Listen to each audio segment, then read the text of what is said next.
Welcome to our weekly Mitzvah Shabbos program.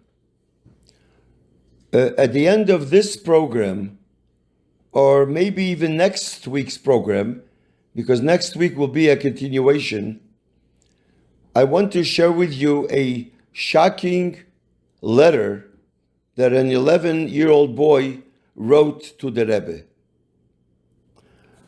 Today's program is important for parents that have children in day schools, in yeshivas, and also for the Hanhola Gashmias and the Hanhola Ruchnias. So before I start, I want to say a statement what the Rebbe said. Every Jewish child is entitled to a Jewish education and cannot be turned away from school due to financial or other considerations such as yichus or behavior. Now, with the beginning of the new school year soon, much is being discussed regarding the topic of school admission. I was asked by some people what the Rebbe's take is on that subject from the Rebbe's letters. Now, the following thoughts are based on the Rebbe's letter on the topic of school admission with more in Mirz Hashem next week. The Torah obligates every parent to educate his child. V'limadetem isom es b'neichem. And if he, for some reason, cannot, he hires a teacher, as we clearly see from the story of the Alter Rebbe, where he asked a melamed, a teacher, to teach his son, so that you will help me fulfill my obligation to teach my child, and I will help you fulfill your obligation to support your family. But what happens when the parent cannot afford to pay the teacher or the school? So in a letter about admission to yeshiva, the Rebbe refers to the well-known story of Hillel the elder and the doorkeeper of the Beis HaMedrash. The Rebbe emphasizes that the real purpose of the story is to bring out a two-sided lesson, both for those who are in the category of doorkeeper and those who are in the category of seeking admission to the house of learning. Now, the lessons of the story, the Rebbe says, to those who are in the position, the doorkeeper, those in charge of admission to a yeshiva or similar institutions, they need to bear in mind that Torah study is a matter of life for a Jewish boy or girl, and should seek every possible means to make it available to each and every Jewish boy and girl, even if there may be a doubt that a particular applicant might be trying to avoid payment for tuition. The Rebbe says, no child should be turned away, nor should any applicant be made to feel embarrassed in any case of hardship. Unfortunately, these principles have not always been fully observed in admission to some day schools and Torah institutions in the present time. Now, this is as far as the doorkeeper. Now, and to those who are in the category of seeking admission to Torah learning, the lesson is that no sacrifice should be too great when it comes to Torah study. Even those who have been learning Torah every day, and it is a question of missing just one day, as in the case of Hillel, this same sacrifice should be made not to miss even a single day of Torah study.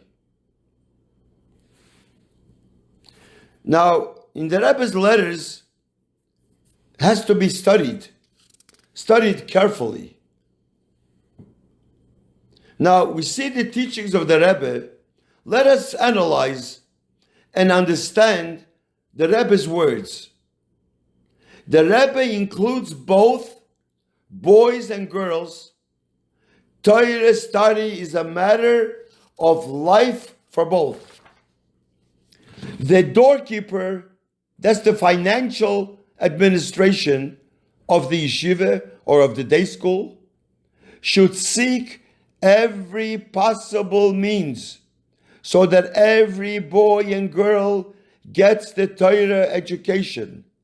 There are many means by which the doorkeeper can raise funds. Imposing tuition on the parents is not the only way. Money can be raised in so many various ways. Is the doorkeeper making sufficient effort and exhausted all means of raising funds? The Rebbe says, even if the parents is suspected of trying to avoid paying tuition, the financial administration often points to the parent being able to afford such and such. So why can he not afford tuition? Even in such a case, the Rebbe says, no child should be turned away. If the parent is being less than honest in his claims, it's a matter between him and the Eibishter and God. Regardless, no child should be turned away. An applicant to the school should never be made feel embarrassed in any case of hardship.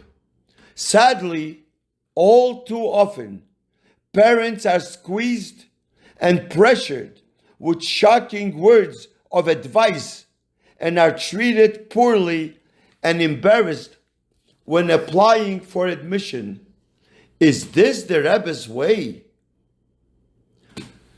Now, those seeking admission to Torah learning are encouraged to emulate Hillel of the story. They should make sacrifices for the sake of Torah learning. And even if one could get a scholarship, which is a public expense, try to be like Hillel, who paid for admission with his hard-earned money. The order in Torah is also Torah. The fact that the Rebbe deals first with the doorkeeper and his obligation, that shows this is to be a primary importance. It is the doorkeeper's obligation to make sure that all children are admitted to yeshiva. This is a must. Now, as to Hillel, the one seeking admission to yeshiva, the Rebbe encourages us to emulate Hillel's ways and do our utmost to pay for admission, however difficult it may be. This, however, is not a must as much as suggestion to act in an exemplary way to the best of our ability.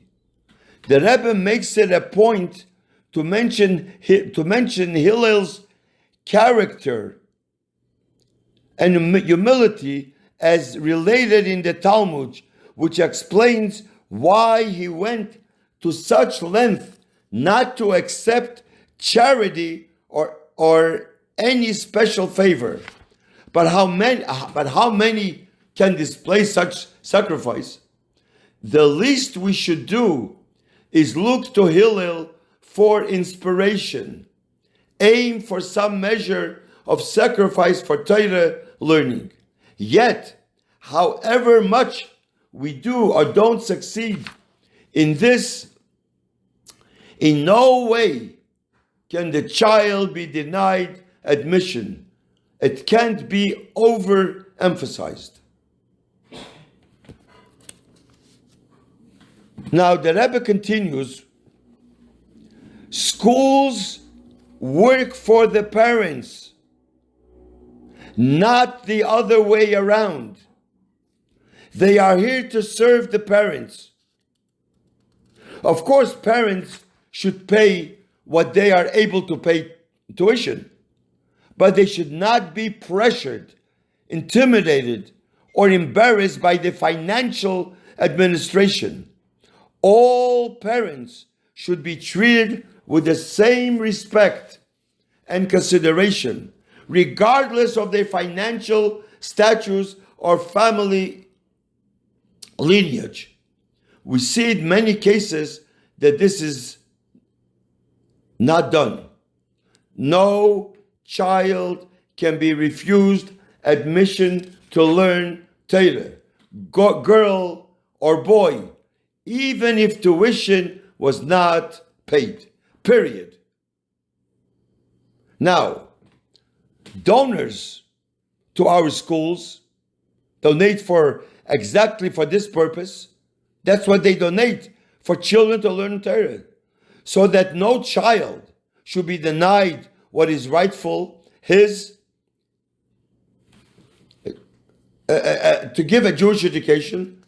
Are these donors aware that some of children are denied entrance to the school because the parents have no money or no yichas? Are they aware of the way some parents are being squeezed and embarrassed by the financial administration for tuition? What would they say if they, chas v'sholem, were made aware that selection and such behavior is taking place? Besides tuition, there are other ways to raise money for our schools. They should be utilized to the utmost. One way, which is often overlooked in some institutions, is fundraising. We have had amazing fundraisers. We had very successful fundraisers who put their heart and soul into this holy mission, raising funds for our schools.